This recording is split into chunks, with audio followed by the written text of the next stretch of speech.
వినాయకుడికి మోదకాలు, కృష్ణుడికి అటుకులు, ఇలా ఒక్కో దేవునికి ఒక్కో రకమైన నైవేద్యాన్ని సమర్పిస్తుంటారు.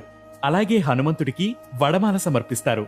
దీని వెనక ఓ కథ ప్రాచుర్యంలో ఉంది. పసివాడిగా ఉన్న హనుమంతుడు కనిపించిన ప్రతిదాన్ని తినాలనుకుంటాడు.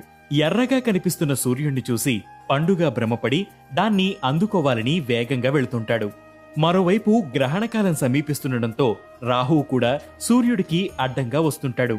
దాంతో తన దారికడ్డొచ్చిన హనుమంతుడు రాహువును అడ్డుకుంటాడు. రాహువుకి జరిగిన అవమానం తెలుసుకున్న ఇంద్రుడు తన ఆయుధాన్ని సంధిస్తాడు.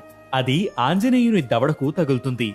తన పుత్రుడికి గాయం కావడంతో వాయుదేవుడు ఆగ్రహించి సమస్త లోకాల్లో పవనాలు వీచడాన్ని ఆపేస్తాడు.